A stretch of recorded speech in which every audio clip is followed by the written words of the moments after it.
welcome to show number 134. That's right, one Elvis Patterson, I think. I think he was 34. My brother's now yelling at me. Show number 134, the Jimmy Palumbo Show. That's right. Jimmy Palumbo here live from downtown Mahwah in his living room studios. Of course, behind the glass from downtown Matawan. I always want to say Manalapan for some reason. Dave Sturchio from Chop Sports joining me once again behind the glass on a very sad Tuesday for Dave, obviously. His sporting teams, he's wearing the cowboy hat now, did not go his way. Dave, welcome to the Jimmy Palumbo Show, and how are you this week? It usually takes me like a day, and I'm good. After that, I decompressed. The Knicks, they won a game last night. So I was like, hey, look at that. I could change it up a little bit. But yeah, so well, whatever. I mean, all right, we have our little football segment later. But first, more importantly, in the segment that Pat Volkamer hates, this guy, the stinks list is actually. The stinks list is coming up, and that's going to be another informative, how accurate I am. Riveting. Riveting stuff here. Well, listen, everybody knows that I have a stack of baseball cards I've had probably since I was 12, and I grabbed the top guy. And this guy, I don't know if you're going to remember this guy, but I thought he was much better, like statistically, but he's like famous for my generation anyway. I think he is.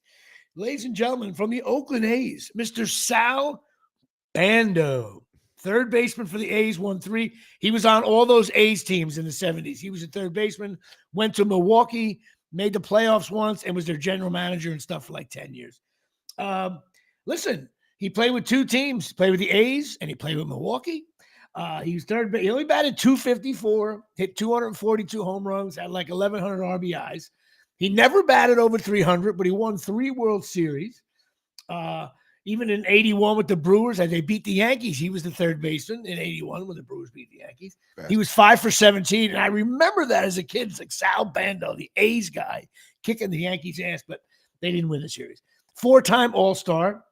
He didn't strike out much. Classic contact hitter, really good fielder.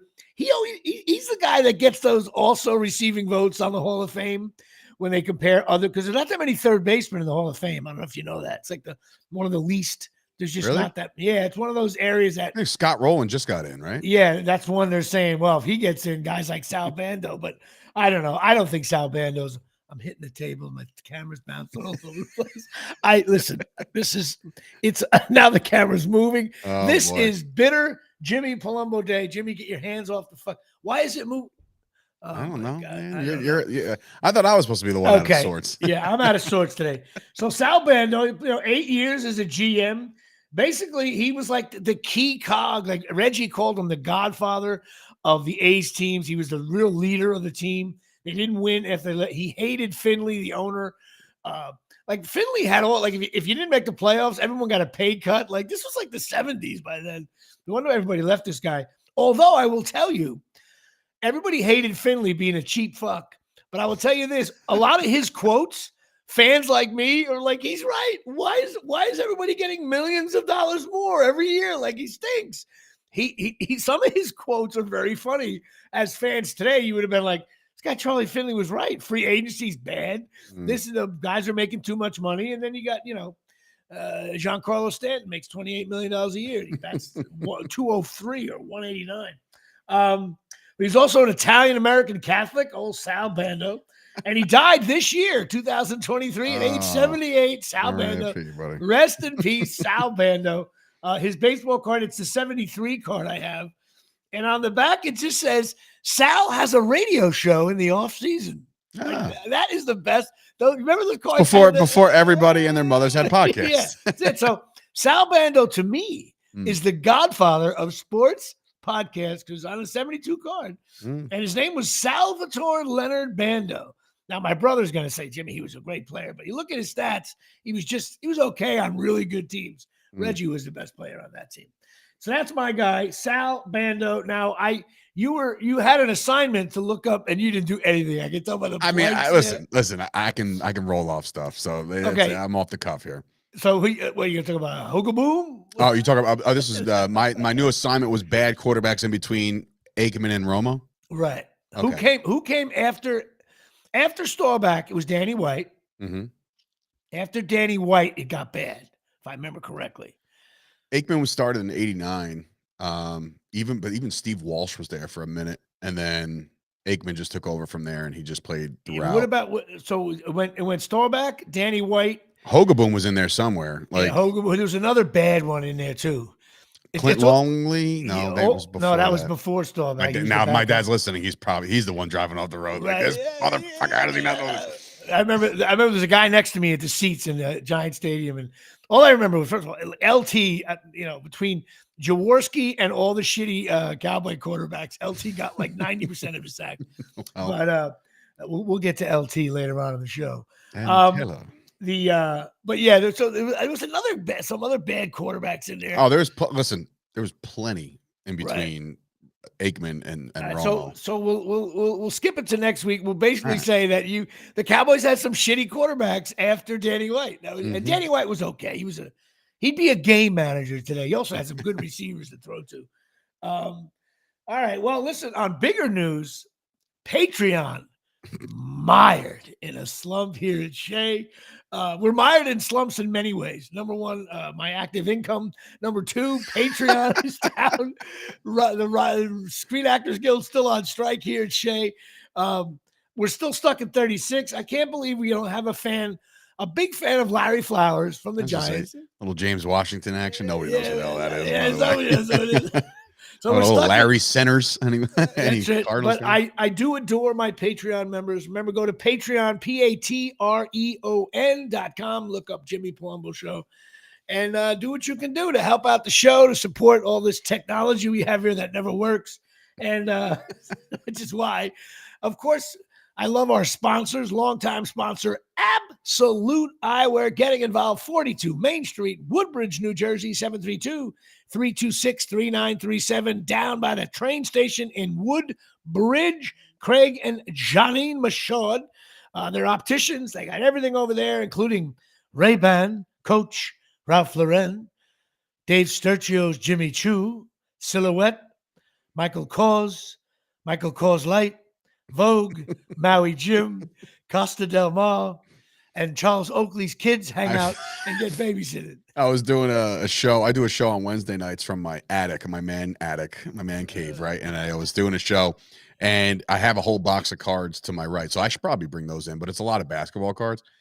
First card on the top of the pile was Charles Oakley.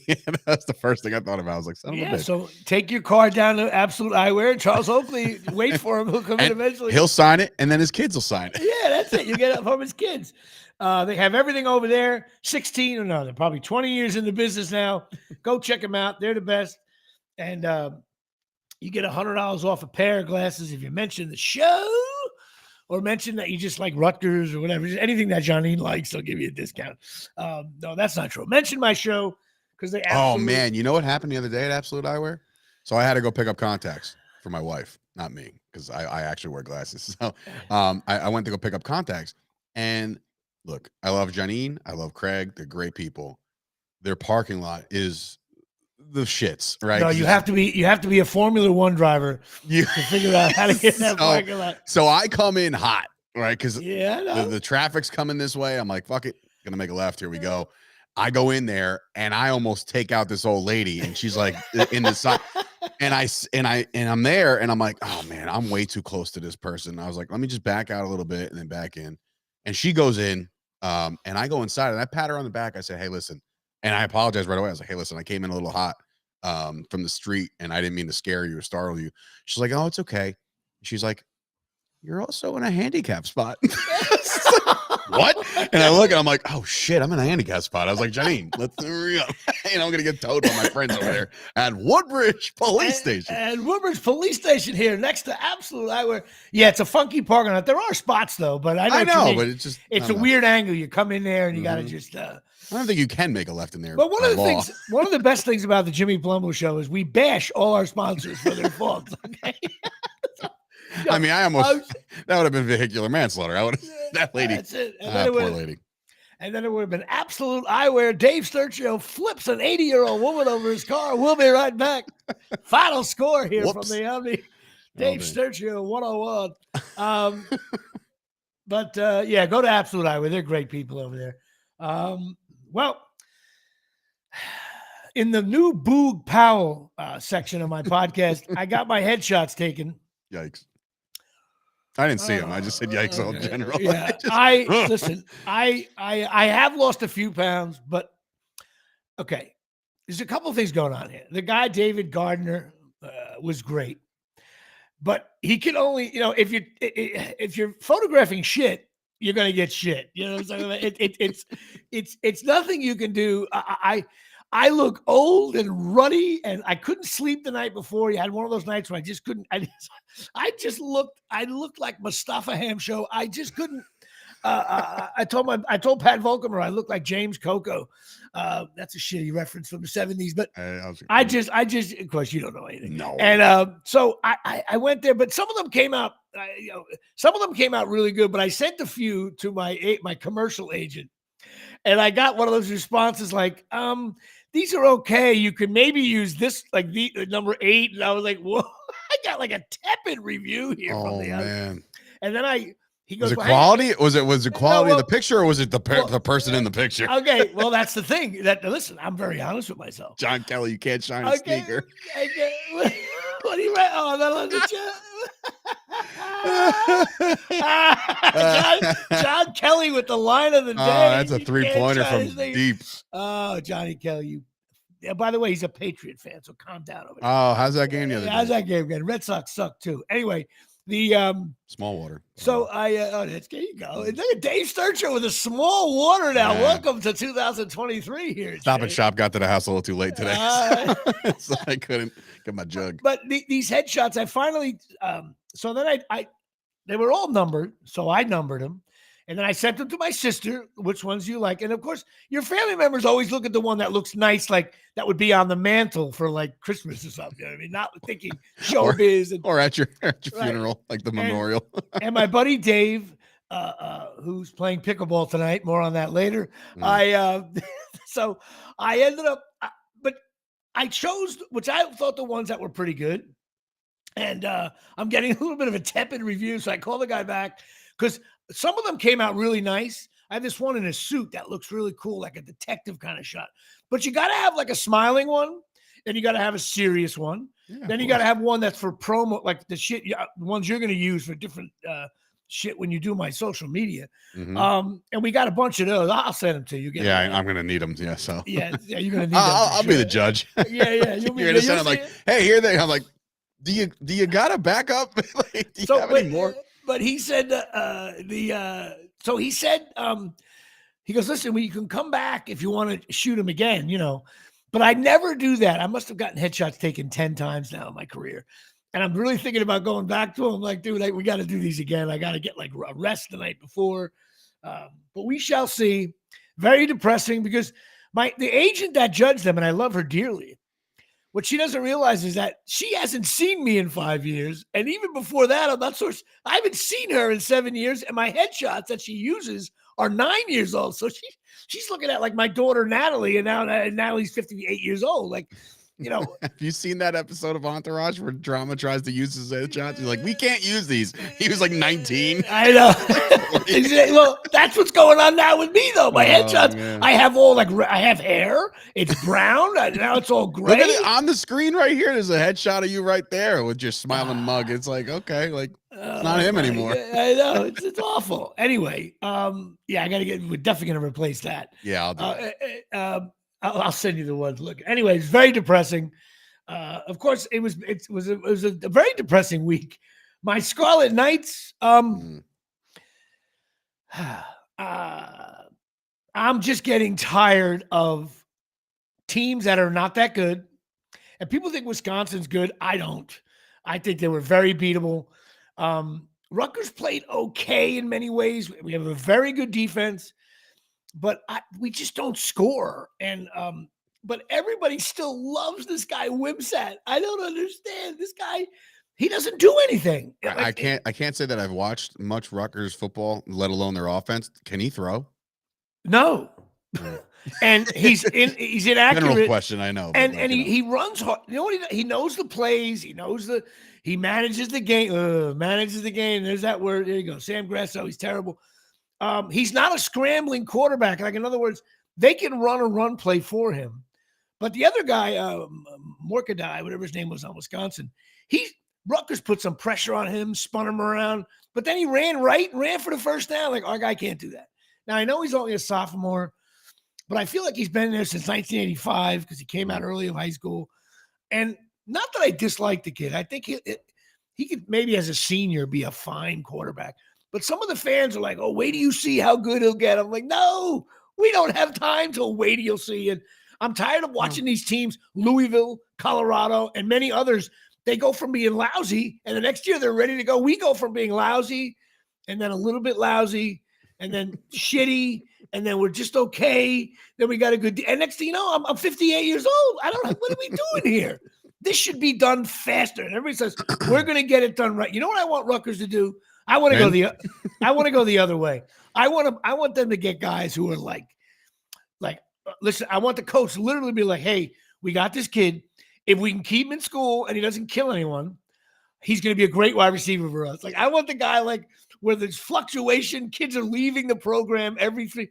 Rutgers gets those guys that like, he's someone your daughter would want to date. Like, no, I don't want that guy. You want the guy that you're someone your daughter needs to be careful of. Yeah, exactly right. And I want them to have the don't hang out with this guy. I want them to have the weird names that you don't know, and just a mess. And they transferred like 9 times in high school. Now I want the guy who played in 6 high schools and played for 4 colleges, and he still has 3 years of eligibility left. That's the guy I want. And then Grasso's saying he's a sophomore, so he's here to the end. Like you're stuck almost. Well, like, you don't understand. Unless a freshman comes in here and competes, but I don't know. No, Sam. This is the disease. There's fans out there who say we really got to play him because he could transfer. And I'm like, okay, transfer. I would come there. I would be like, sir, okay, Wimp said, here's the paperwork you need to fill out. You got to fill out the first 5 numbers. Make sure you put your social security number in. Go to transferportal.com. Are you kidding me? Anyway, that being said, at the beginning of the year, if you said, would you take Rutgers being 4-2, I would have took it. But here's the kicker now. We have 2 games in a row, Michigan State and Indiana. I think they both stink, okay? So we got to win those next 2. And if we do that, we win 6 games. We will not win the last 4. Get over it right now. Penn State, Ohio State, Iowa, and Maryland. Isn't this Saturday homecoming? Homecoming this Saturday. I'll be there with bells on. And you know what's great? I want to come tailgate this Saturday. It's supposed to be nice or no? Listen, of course, it's supposed to be 51 degrees and starts raining Friday at 4 p.m. and stops raining at 9 a.m. Sunday. Perfect. So, for a team that doesn't draw ever and never has fans in the start of the game, now it's going to be cold, wet, rainy, disgusting homecoming. All the tailgates going to be wet in the mud, filth. You got to see my Rutgers outfit for rain game. I look like Gorton's fisherman. Everything's covered. That's amazing. I don't get a drop of water on me because I got wet. I got wet once at a Rutgers game and Giant game. I said, never again. I'm going to be that old boob that looks like I'm fixing your sewer right after the hurricane hits. You know those guys they have those like. Come on, hey, listen. Once you and then don't anybody take this the wrong way. Once you get wet, in the rain, I was there for the 40-0 shellacking week 1 in Dallas. In New York, and it was pouring. And once I realized, I'm like, everything I'm wearing right now is either ruined or like I'm just. What are you gonna do? But with timeout though. Excellent point. Except it was 80 degrees. Wasn't and my team was up 40. Okay, there you go. Because if the Giants were up 40-0 and it was 55 degrees at night, you would have been out of there well before. I would have stayed. I'm that guy. You would have been getting texts from your son saying, Dad, come on, I want to rewatch the Jet game on DVR. You got to get off that. You really do. But no, your son's a Jet fan. You know what? I don't care. I'll be 98 years old. I'll be like, where's your Jet fan son? You're gonna be on your deathbed, literally about to take your last breath. You're like, Dave, come here. And I'm like, Jimmy, what's up, man? You gonna be all right? Is this it? Like, this is the end? Tell Miles I said, go Jets. And just goodbye. And then maybe the I'll lights say, go out. and make sure you post that on Facebook. Yeah, that's funny. Well, listen, we need to win the next 2 games. I know Rutgers is better. Don't get me wrong. They're a better team than they were the last 2 years. No doubt about that. But this was a winnable game, man. Unless Wisconsin goes on to be 11-1. And again, I'm the guy on the couch. And anybody who listens to this show with my stinks list and who I'm the guy who just sits back and goes, what the hell's going on here? It's bullshit. That's my statistical analysis. I go by how the uniforms look. I go by how the field looks. I pulled a Jimmy this past. I'm telling you, I pulled a Jimmy. I'm watching the Cowboys game. I'm as calm as can be down. It was 14-0. I was still calm. And then Collinsworth said something, and I was like, just blurted out. I'm like, what the fuck is going on? And my father's like, what's wrong with you? I'm like, there's only so much you can take. No, yeah. And like, first of all, the Rutgers game was on Peacock. So it took me 45 minutes to even get the game up there. And then the announcers were like, hey, we're here at the Rutgers. We got a football game. They didn't know anything. And did anybody know? Please text me about this. I wish it was on DVR, Dave. I would send it to you to do like a paper on this. The referees for that game were like, the flag would fly, the guy would come up. They confer with the refs, and the guy would be like, we have holding. Then he would look back at the the guy 72. Then all of a sudden, no, there's no holding. It's just offsides all game. And I'm like, and then there was like a discussion. They huddled for like 20 minutes, and I'm like, what are you talking about? It was an incomplete pass. What is there possibly discussing? I hate that in both levels. I hate when they confer. Like if there's a ref and he throws a flag, there's a reason for the flag, right? For you to go to the rest of the referee crew and have the rest of the crew basically talk you out of what you just saw in real time, it makes no sense. But like if you want to go review it, fine. But like that whole there is no foul for pass interference. I'm like, what the? Yes, there is. There should be. And listen, if the chief call, what I don't understand is, to me, it's a million different levels. He throws, you throw the flag for pass interference, right? Mm-hmm. And then it suddenly goes away. But then the guy takes his helmet off, and the ref's like, "Oh, put your helmet on." That should have been, dude. Then you know what? They shouldn't call that the rest of the year, right? Unless you hit the guy in the head. I'm all on that. I said the fact that he basically warned him and said, put your helmet back on, like he's your father instead of your referee. Like, put your helmet back on, son. Instead he takes his helmet off. That's an automatic penalty in the NFL, yet he was warned. He was given a slap on the wrist, like, oh, don't you do that. Now it could have been after the play. Doesn't matter. He's on the field of play. That's the rule. That's the rule. So and the guy, it's just awful. And so that was another bad call. But yeah, the referees for the Rutgers game were just completely the whole coverage thing. I just don't. Then you're on the app, right? You're like, oh, there's other games on. Like there was a big game, Alabama or Texas. Somebody was playing. Texas OU. You know how hard it is for me to go from the app to the regular cable? That's another 25 minutes. By the time you get back to that, anyway, apps suck when you're watching games. YouTube TV. YouTube TV is the way to go. The reason why I say that is because it's got all the channels that all the games are on. I was at a wedding on Saturday and like sitting in my hotel, like getting ready. And I was like, I'm on my own YouTube TV, which is, you could just hook up now, which by the way, shout out to all the hotels that have finally figured this out. Like, hey, we have all the programs downloaded, just log in. And I'm like, oh, nice. So then I do that, but you're able to put up this screen of like fucking 6 games at once. And they're on different channels. So it's like, I have to check that out. It was annoying my soul. Anyway, that's my Scarlet Knights. But we have a big game this week. Let's see what happens. In the rain, I'll be there like a jackass. The Giants. Giants. Listen, I think this is the worst Giants team since I've been watching since ’77. Really? I do. Wow. This team stinks. But all those '90s teams that were just not even relevant. Oh no, I'm talking about the play, actual play. Okay. And this is like a 2 or 3 win team right now. That's what I think.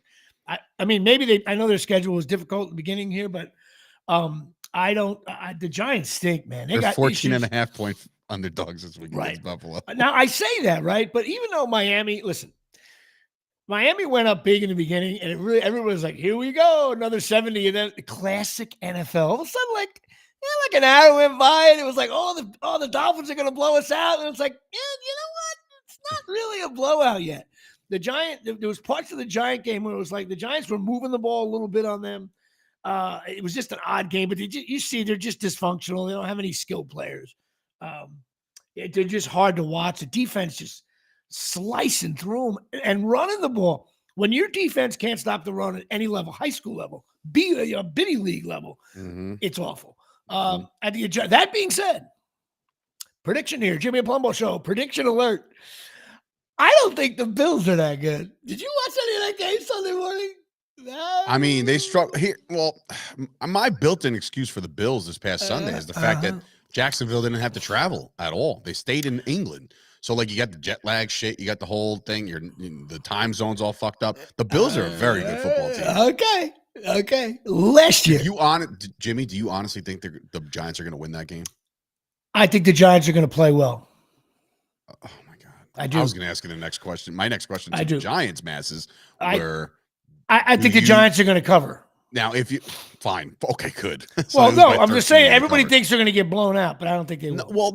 Well, you got a pissed off Josh Allen. You got a pissed off Stephon Diggs. That's not a good recipe if you're the Giants. And you have coaches all over on the right. field. And that was my next question to you and Giants fans out there. Like, the fact that he won Coach of the Year last year was because he basically made something out of nothing, right? Like, they got to the playoffs, they had a playoff win, yay.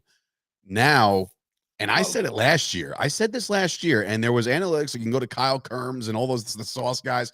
They were saying, like, the Giants are winning football games, but they're not any good, right? They're just not a good football team. Well, that's why them and the Vikings had that going on. Right. So both of them, right?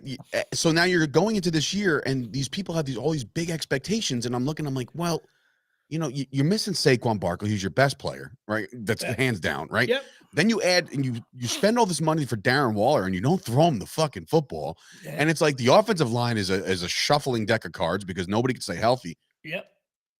Are you giving a pass to Dable? Because right now he's looking like he can't coach this team. I agree. I think the Giants have looked unprepared. Are you going to move on, or are you going to say, we'll give you another year? Well, I think the defensive coordinator, Wink Martindale, who was this guy, quote, by the way. Yeah, but he kept on saying, remember him?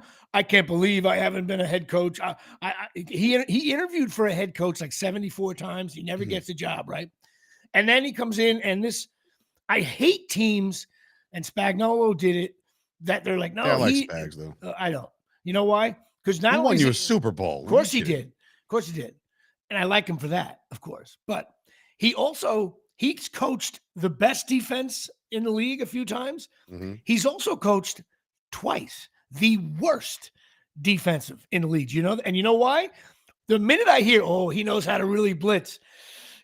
Teams that blitz all the time, if they pick up the blitz, it's called, and my father says this all the time, you live by the blitz, you die by the blitz. And that's it. Like, that's how I was raised. Like, yeah, it's fun. It's fun to send the house, but if you don't got guys to cover, it's not fun at all. Right. You got it. Your front four have to win the game for you with pressure, if you ask me. Now, you get a lousy quarterback, rookie quarterback, doesn't see the formations, you can really cause trouble with a blitz. But I don't know. I just think the Giants, they don't tackle. Terrible tackling team. It's awful. They were running the ball in the beginning of that game like 8-9 yards a clip. The guy was averaging like 14 yards. It was just anyway. And now he's hurt. He's out for 4 weeks. They're saying acne or a Cheney or whatever. Yeah, now it's a mess. Everybody's hurt, man. You see the injury report this week? Yeah, everybody.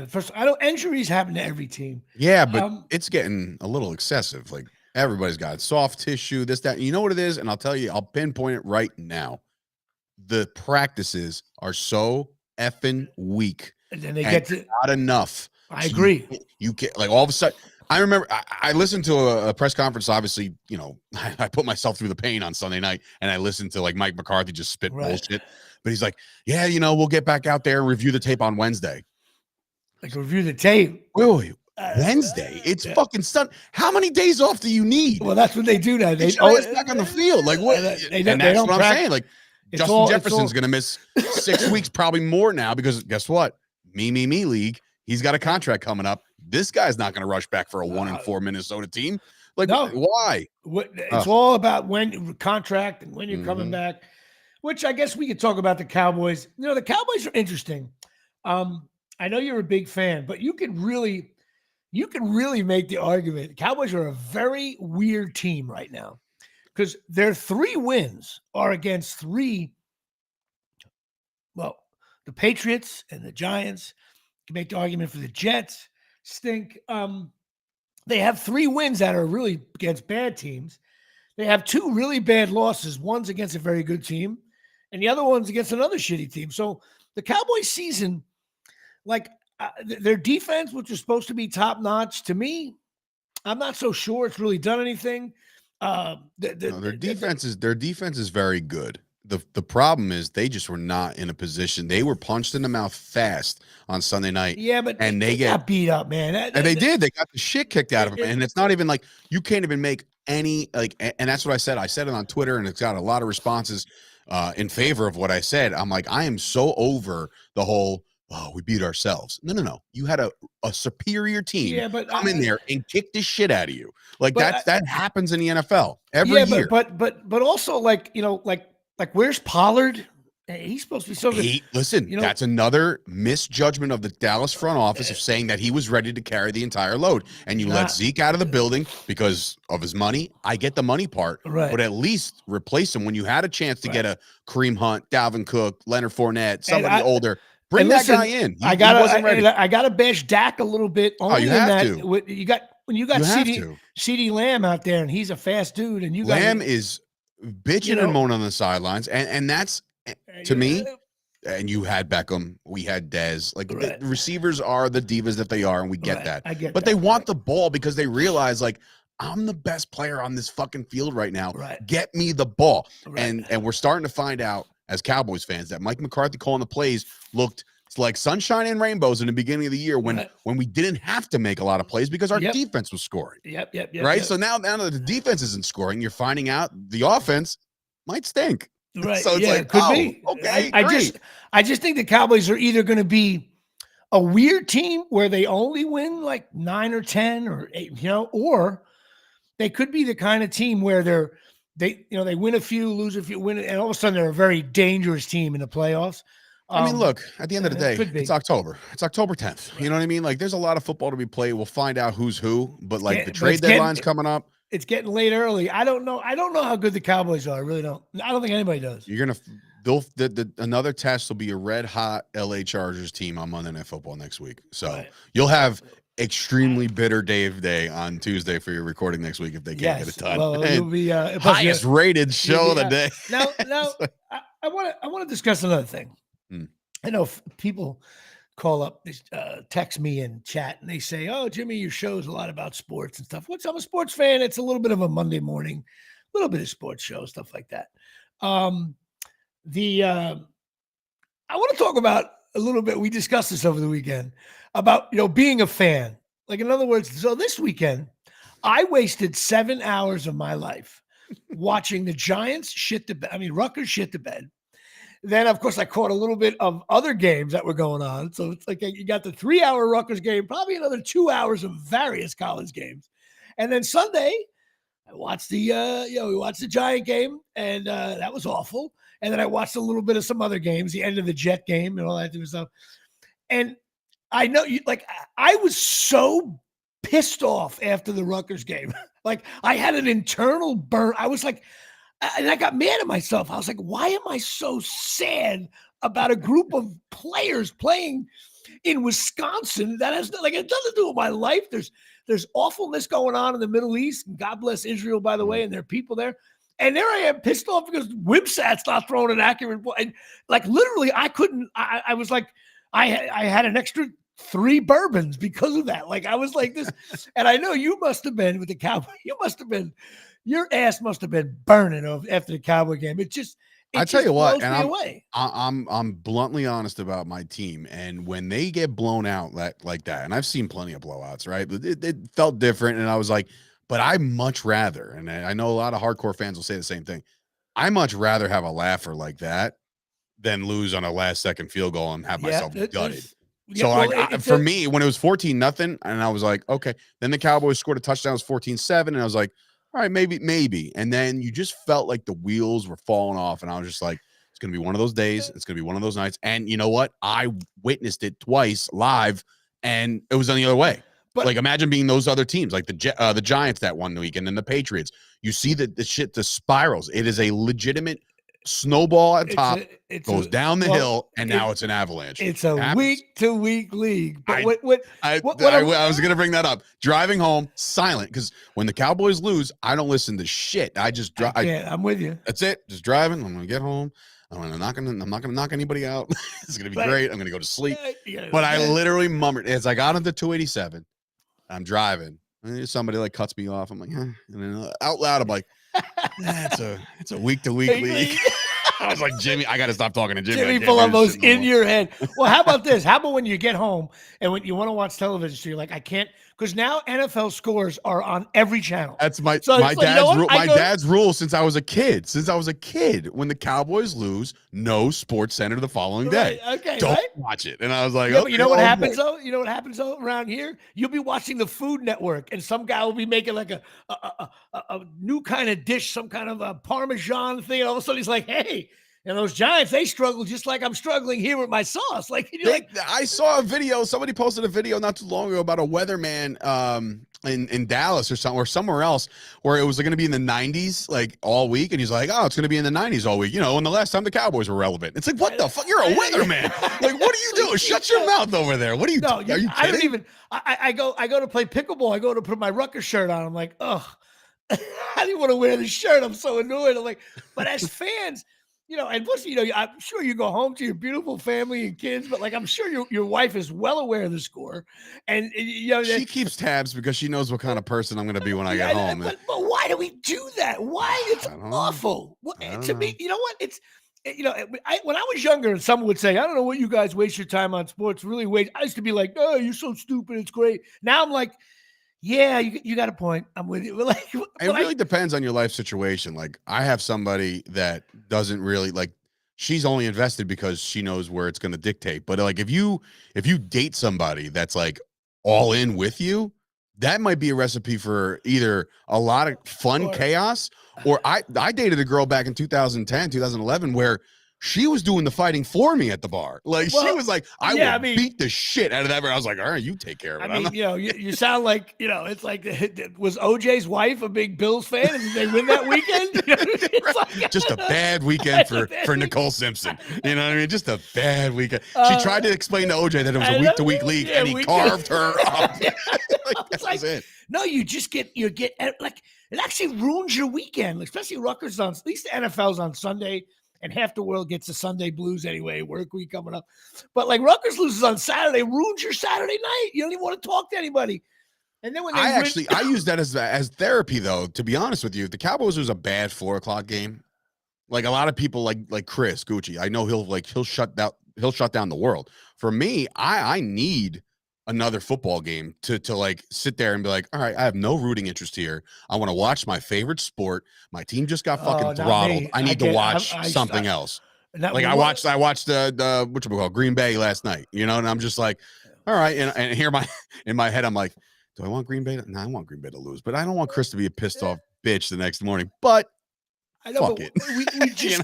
We just get so, and people don't want to admit it. Like, oh, wow, I am really angry inside because my Rutgers team, Jimmy. You know what I mean?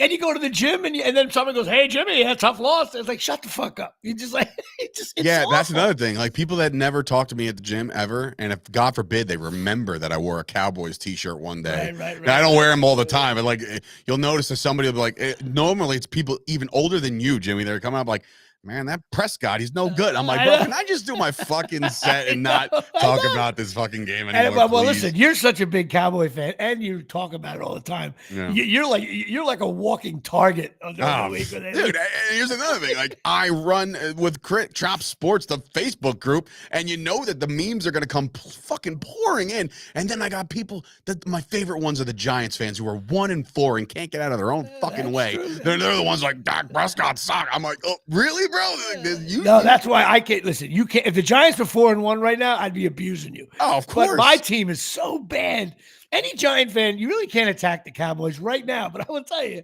Wait give me till Thanksgiving at least. but that's something, you know. That's even why sports fans were all losers, because we try to substitute well, Prescott sucks.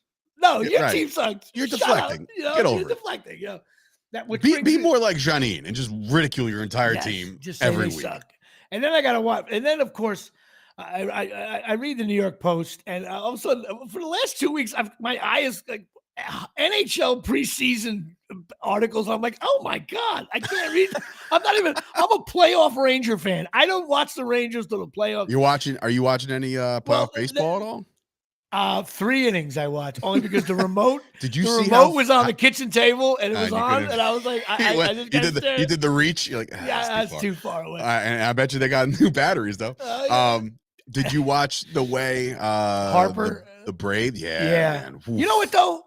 Was that a bad play by him necessarily? He's booking it. That's the thing. But he's booking it around. You're down a run. He got aggressive, and he got aggressive because if that ball bounces off the wall, he may not score. Yeah. So I don't necessarily know. If it was the Yankees, to end the game, what Gleyber Torres would have done? He would have ran back to first without stepping on second. Right. You know what I mean? Like it would have been like they're going to appeal. Appeal what? The game is over. Or the umpires would have been like, after further review, Gleyber Torres ran into the pitcher while going across the bag and causing a rule number 685. You cannot. It was a great relay. They barely got him. I don't blame him for that, but it was a rough way. Again, Atlanta never stinks. They're always good. I'm not so sure. I'm getting a little tired of the Eagles, the Phillies. Hey, I feel like it's like Boston. New York made a run with the Yankees for a long time, and then Boston just made a crazy run. Patriots, Red Sox, and all of a sudden Philly. I'm like, and New York teams stink. Mets, Yankees, Knicks. But I tell you, I got caught. I watched about 8 minutes of the Knicks game, and you know, I can't do it, bro. I quickly can't got it. I can't. Bang! On my brain. It's such a star league, and I feel like we don't have any stars. And it'll be 2 weeks. 2 weeks from now, we'll have Julius Randle flipping off the crowd in the guard. Yeah. It just, I don't know. New York, suck it. I actually watched a few seconds of the net game, and I saw an aging LeBron, and then Ben Simmons. He looks slow, and he was like, people are like, no, he looks good. He's actually playing like this. He's on the court. He's on the court. That's a great start. And I don't know. I can't. Anybody who watches, first of all, preseason NFL is a joke. And now if you're watching preseason hockey and NBA, I don't know. Well, that's the thing about preseason. They have 82 games and they only play like 2 preseason games. So that's fine. But like for the NFL to have 17 games and have fucking 3 preseasons, it's like, oh man. I think if you're married and you're watching preseason hockey and NBA, I think counseling is the right way to go there. Because either someone is not being taken care of, either your wife, 2 things, either 3 things really. If you're watching preseason NBA and NHL, 3 things are in trouble. Either your marriage, your children, or your lawn. Something is not being maintained. And the Dandelions are flourishing here Final today. score, Dandelions. Really, like watching preseason and the announcers on these preseason games. It's mostly guys that won't see the light of day. That's the thing. The NBA only like 7 guys play most of the games, right? So player 8 through 12 on the bench, they're there for practice because you need to have 5-on-5 to have a practice, right? Sure. And then you read the announcer like, well, he's trying to make the team here. I'm like, to do what? To never play? My favorite's like that's a feel good story. It's like, for who? Like, what are we talking about? And the problem is, even on Sunday Night Football, when the games get out of reach and they gotta like really pull like stories and storylines and shit. I saw a cutaway of Brock Purdy's parents more than fucking Taylor Swift the previous week. I'm like, dude, I get it. His dad's a blue collar fucking former baseball player. Okay, great. I've seen it 17 times. And then you got Collinsworth, who is dick deep down his throat. Every 49er ever. He's like, here's a go. I'm like, dude, you're terrible. This guy, Brock Purdy, first of all, what is he? He's fucking Montana. And he's awesome. But you know what? I'm sorry. When they cut to Al Michaels in the booth. That's Thursday night. And there's been a lot of talk to me, he looks like Biden a little bit. He's like, oh yeah. He look. He's He's done. got here's the thing. He's got the iconic voice, right? That never goes away. You know, I always But he doesn't know what's going on. I've always said that about my grandmother, God rest her soul. Like her voice, her singing voice never went away. Al Michaels is this like the symphony it's the of voice my childhood. Right. But he doesn't know what's going on anymore, or he's just so not invested. And then they paired him with a college guy in Kirk Herbstreit, who's trying to like break down defenses. And Al Michaels was like, I wonder what the spread is. I know. Like, it's just it's brutal. Al, hate to say it, Al, but you know, it's the only guy that can't be fired because of age, of course, is John Sterling, the voice of the New York Yankees. I still watch that. Just so, like if I'm having a down day, I'll still go watch him getting hit with the ball. He's like, it's just high fly ball. Ow! It's like, that was amazing. There's rumors that he may retire, like because he wants to go. He said he'll go out quietly. No way would John Sterling go out quietly in a retirement tour. And I just think, what I think the Yankees gonna have a problem with? I think if he does retire and he just shows up in the booth, what announcer's not gonna let John Sterling walk in like, hey? He's just gonna walk in and like, can I do an inning? Like he's like Joe Beningo, who's like, I'm retiring. Okay. And then like a year later, he's like, I'll take my old spot back if you guys are bored or something. Like, could you imagine if like Bob Shepard got sick, but if he like retired and he just showed up and he wanted to say hello to the new guy and he went like, hey, I'm Bob Shepard. Just want you to know you're doing a great, like, wouldn't the guy go like, hey, Glaber's up, do him. Like how could you not like, can you give me a Bob, and you know, Glaber Torres? Yeah. And these guys have egos, but he's got to be like his wife's like, honey, did Bob Shepard just show up in the booth? You have to let him do at least 2 innings. Like nobody knows who you are. Like, I don't even know who is the public address announcer at Yankee Stadium. He's terrible, and so is the guy at Giant Stadium. Like they're all like they're all shit. They're all cookie cutter guys now. Could have fucking hired a young, spry 38-year-old Dave Sturchio. You said no, so that's your problem. Said no. I still think your time is coming. Starts with the Nets, by the way. Oh my God. Anyway, it's just being a fan is just crazy. But if you are going to be a fan and you're listening to this fucking show, number one, where's my $3? Okay. And another thing is Patreon.com. Which brings us to Mike Caprio's shitty corn. No, Mike Caprio's laughing at it because I know he's listening. Cornholelevel.com. Now, you guys, you got to, Dave, listen. After this weekend with the Cowboys, I know your cornhole's not right. It was tight. It was tight, right? I had a double day, Rutgers and Giants tight. But now the Giants are so bad, it's getting looser now. But cornholelevel.com here, it's Shay. You check these out. You put it right in the hole here, and it levels out your cornhole board. These things are awesome. Sorry, that's still the greatest fucking thing in the world. You put the thing here and it levels out your cornhole. It's like, what? Anybody who jumps in at this moment right now watching the show is like, what are they talking about? Thinks I'm doing somewhere like a porn site or something. Okay. Now this gadget here from Playboy.com. But yes, this cornhole level. And she'll love it too. Awesome. But you got to check this out. Cornholelevel.com. They're $19.95, 20% off if you mention the JP show. These things are really funny, especially now getting ready for Christmas in the next couple of months. Perfect gag gift for stocking stuffer. Perfect gag gift for a neighbor you don't really see that much, but you got to go to a Christmas party.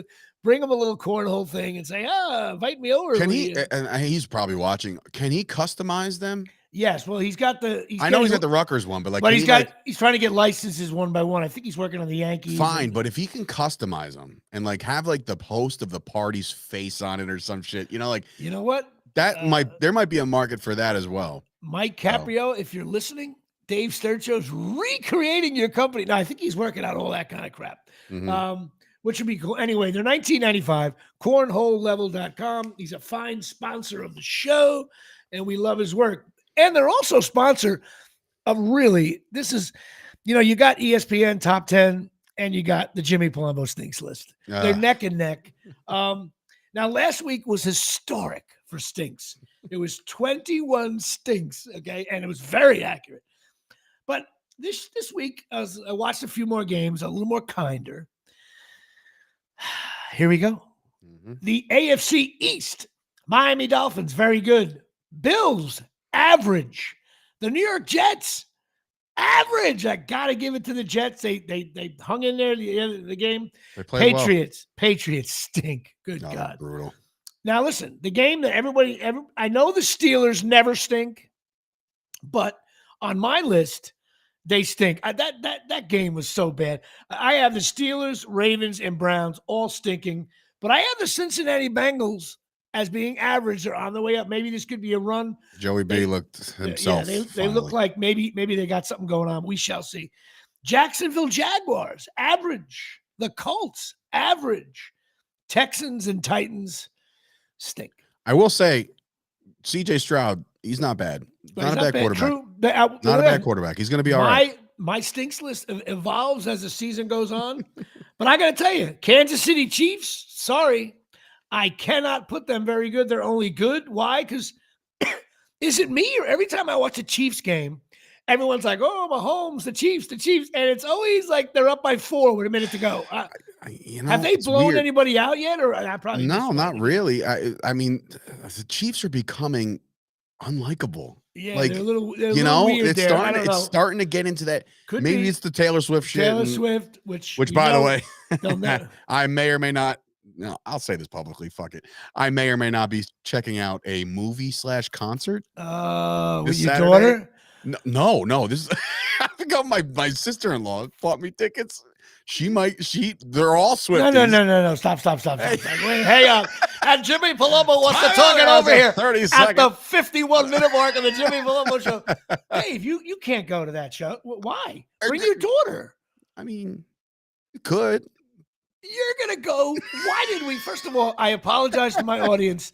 This should have been right after I said Sal Bando. This should have been the topic it's not confirmed yet. Not only did you not do your homework on the shitty Cowboys, you're going to a Taylor Swift show with your sister-in-law. This is outrageous. And potentially my stepsister and everybody else. Like there's a whole group of us. No. My brother, I think. First of all. Maybe. Wait a minute, your brother. Wait a minute, you're gonna go with your brother's wife to a Taylor Swift show? She's going. Everybody's going. It's a whole. I don't know if this is actually happening yet, but listen. Before the whole Travis Kelce bullshit happened, I am a Taylor Swift fan. I like her music. She's a good person.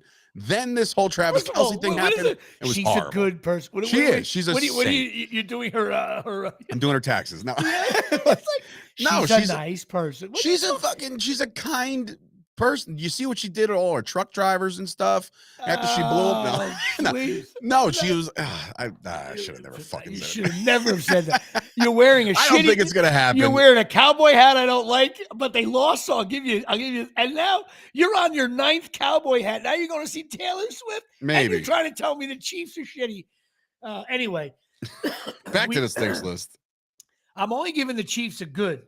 But again, here's my little controversy, and you'll hate it. Chargers, Raiders, Broncos, they all stink. I don't care.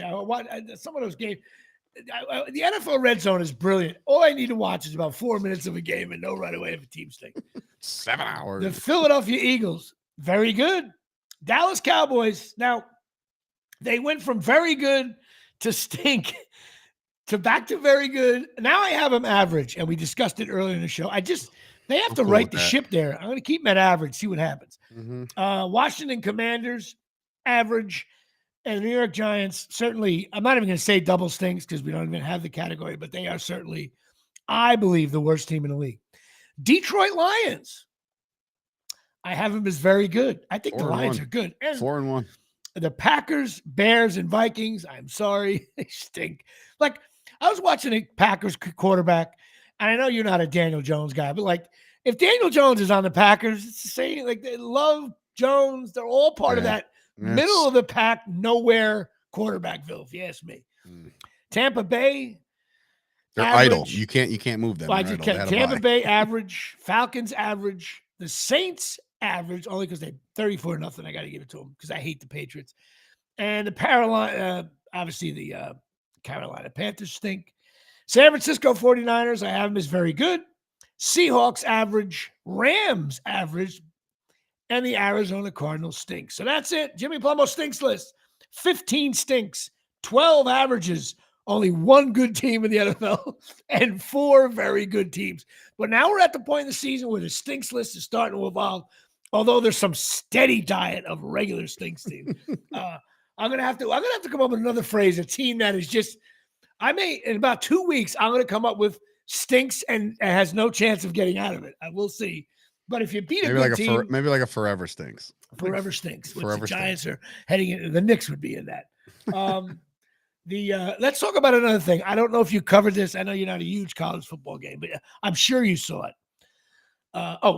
Before we get to that, don't forget www.chasingmiracles.com, which I hate when people say the www. Chasingmiracles.com. You got to check these things out. I'm wearing them right now. The patches, they work for my mother and 2 of her friends. Another friend of mine is wearing them as we speak. These things work, man. They regenerate. There's stem cell patches. It creates an effect on your body to repair. You can still pee in a cup. There's no medication. They're easy to wear. Dave, if your knee's bothering you, you got to try these. I'm telling you, this shit works. I was actually listening to your mother's podcast about it the other day, and she's got like a focus group now. Yeah, and, it's unbelievable. I might be convinced. It's unbelievable. I can't believe it. You go to chasingmiracles.com. They also have a couple other things that they're involved with. You got to talk to Tommy and Donna. Sign up for these things. Get these things. And they're really, really. It's a really cool thing. And it's part of you see the Olympic people, and Serena Williams wears them, and part of that suction cup patch technology that people, and a lot of players wear them. I don't know if they work with the piche. I don't know that. I don't know if you get for me, it would be like trying to attach it to a dead sparrow, but I'm just saying. That is, in fact, chasing a miracle. Yeah, chasing a miracle. And suddenly, you look like an aging LeBron here. But check these things out. Chasingmiracles.com. The X39 and X49 patches. You know what it gives your shit your body needs. And Donna loves when I say that. It's true. But I don't know if you watched any college football highlights. Number one, the Colorado barely won their game, but still. We got to talk about the Hurricane Georgia Tech game. Dude, Something's fishy. I think no, I don't. First of all, he's done it twice when he was coaching Oregon. The whole thing about a football game when you're sitting at home is, oh my God, we just burned a timeout, or we don't have any timeouts left. So, and because at the start of a play, it goes back to 40 seconds and the clock runs off. You're only up by 3, and there's, I don't know, 38 seconds left, whatever the hell it was, 40. You take a knee, then it was above 40 seconds. You take a knee, then the clock runs down, and then you can do a number of things.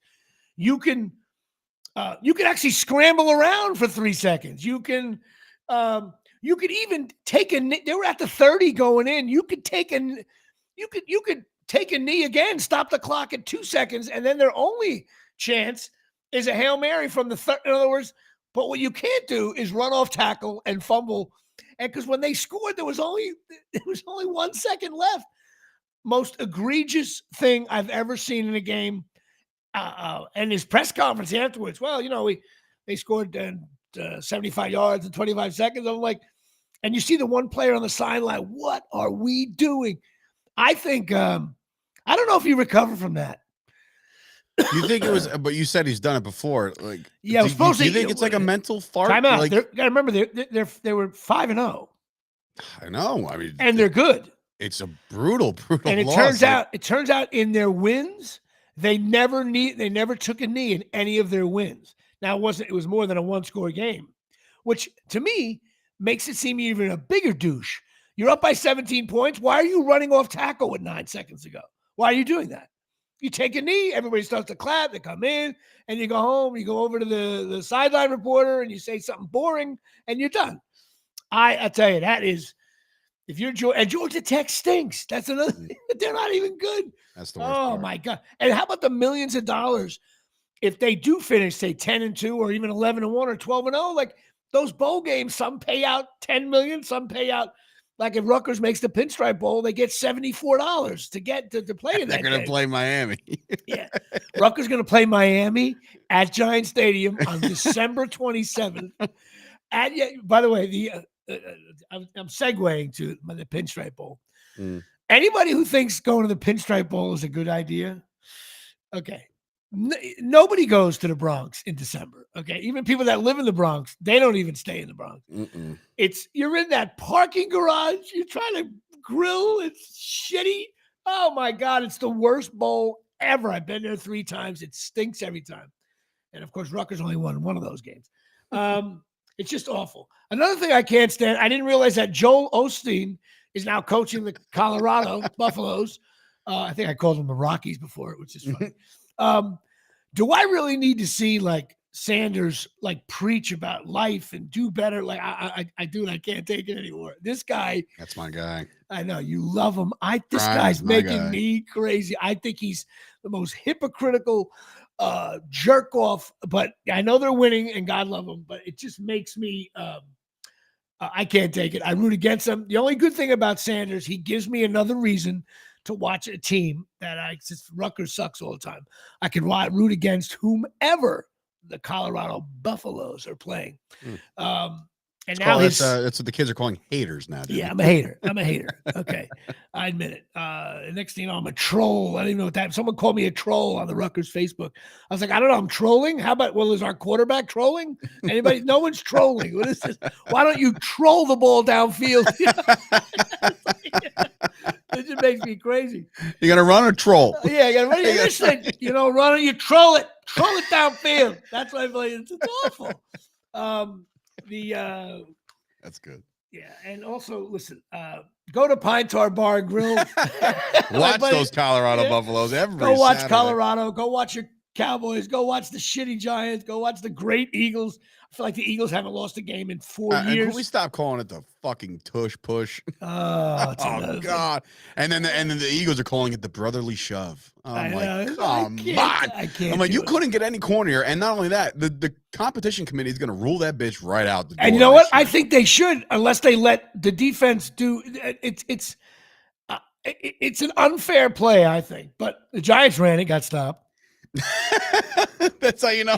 Your season is completely abysmal when you can't do the tush push and get a yard. Well, the Eagles have ran it. They're 90% successful, and the rest of the league is 80%. Right. So that's just seems like, I don't know. It seems like they have to do something. That way, hang on. My boy Payne is telling me that the Chiefs did blow out the Bears. Yeah, 41-10. Everybody blew out the Bears. Everybody blows out the Bears. Okay. Everybody blows out the Giants. Everybody blows out the Bears. And Bill Belichick is starting to look like some. Have you seen the picture that's gone viral of him at McDonald's after the game in his suit? Oh, it is so good. Oh, he's sitting at a table at McDonald's. No, he's like at the register. I don't know if it's real. It has to be real. Oh my God. It looks like, and he's just like, can I get a Big Mac? This fucking team sucks. Oh my God. Like, I think it's real. And if it's real, it's one of the greatest still shots. Maybe to me, he's starting to look like one of those characters in The Hobbit. He's always looked like that. Just disheveled. Yeah, and I love it. I love every minute of it. I just hope that all of Tom Brady's businesses fail, and I hope he gets caught for tax evasion. But go to the Pine Tar Bar and Grill, Fork and River, pinetarbargrill.com. Also, Lisa Rowan, 201-725-1251, certified therapist. If you're in a jam, not feeling right, give her a call. Sign up to get some therapy with her. She's great. And also a little shout out to her little boy, Oliver, who broke his arm last week. Oh. Our little son, she's got 2 kids, a son and a daughter. Little Oliver broke his arm. I saw pictures of it. I was like, oh, he's a little cute kid. You hate to see kids. Well, you'll see, Dave, when your kids are hurt. No, it's the worst. Man. It's the worst. You can't. They have like the little bit of a runny nose cold this week, and I'm just like, oh, you poor little kid. And Stella wakes up in the middle of, they can't breathe, and I was like, oh my God, I'm so sorry. I'm apologizing to her like I have any fix for that. Like, just keep taking the medicine. I don't know. But as you were hugging her, going, "It's all right." And, do you feel bad for me? The Cowboys lost. Yeah, no, I did say that, and I told her, I was like, because she's struggling with the sniffles, and I tell you what, I'm the biggest bitch in the world when it comes to like a stuffy nose. Don't talk to me because I'm just like, I'm a miserable human being. You'll learn. Hopefully, it never happens. But like when I'm not saying when your kids are really, really sick. I'm just saying like there's sniffles and it's like, I don't feel. But when they're like a couple of times, my daughter over the years got like really, really wasn't feeling well, and because they sleep, and when they wake up, they don't. It's like you're like, ooh, she's got like the flu, like she's banged up, and and you can't do shit about it either. Like, No. Tylenol every 6 hours. No. Then you feel like you're drugging your kid. It's all right. it's like, and then like, then your parents give horrific advice. Nah, just hold her face over a bowl of hot water. I'm like, I'm not holding my beautiful daughter over a bowl of hot water. Like, let the steam go up the nostrils. It's like, holy shit. Like steam. What are you Grandma, talking stop about? it. We just give the cherry Tylenol. You give it to them, and then of course they only like the one flavor cherry, even though, and they're always out of that. You try to give. I tried to give my daughter the grape one. She was like, not the grape. Not the live grape. on that Dimetapp, man. Dimetapp with the grape Dimetapp. My God, that was. And by the way, and all it does, all those medicines, all they do, it's like doing like 3 shots of Jack Daniels. It just makes your kid sleep, and your body, recovers on its own. But yeah, I did a little shout out to Oliver. That's it for the show. Giants stink. Cowboys are average. Rutgers has Michigan State. And, please, Indiegogo, which me and Dave have to talk about. I sent you an email. We're still raising funds for our beer league. I just got the audition. I can't believe I didn't talk about this earlier. What a jerk. I got the audition tapes for the other characters. Yeah. I can't say what they are, the characters. There's a couple of people there that I'm really, I'll send them to you. All right, cool. I'll make a gag reel at the end. No, you can't. I'm kidding. You cannot actually share. It's actually like private information. I'm well aware. Because you're as an executive producer of the show, you're part of the band now, so you can't. But some of them are very interesting. I like their different takes on it. Plus, it was cool to see what it's like, because I auditioned myself for tons of stuff. It's good to see from the other side exactly what casting people and producers get. Yeah. We're excited right now. We're shooting Friday the 20th, the 21st, or the 22nd. Hopefully, a rain day. Now, I understand you're unavailable on Sundays. I really do have a show. Like, the Cowboys have a bye, so it's not a Cowboys thing. Like, I have a show and I'm booked for it. So it's like not even. Where's this show? Raw way. And listen, if you shoot in the morning, I usually have to be there like 2, 3 in the afternoon. Yeah, we'll be. I mean, if you're in the morning and it's a Sunday, like I'll pull it off, but I don't. Just gotta hope for good weather, I guess. Yeah, because we got to shoot the. Well, I don't really want to give too much away, but we got to shoot. We got to shoot one day outdoors and the other day indoors. Hopefully it'll work out. We'll flip it around, but we're excited about it. My cousin Michael may come down. He's a longtime video producer, corporate video guy for years, been on tons of productions. He's coming down to help out. I got a couple of guys from Ramsey, a couple of kids, some intern kids are going to show up to help out. Really looking forward to it. Last night, Tom spent a lot of time doing shot by shot lists, and Dave, you're gonna have to come in there and get behind. You're gonna be like a young Tyrod Taylor. I got you. I'm prepped. I've already. It's gonna be fun. I do have one question before we get out of here. Like, when you have, obviously the script is written, right? The script is written, and and the lines are the lines.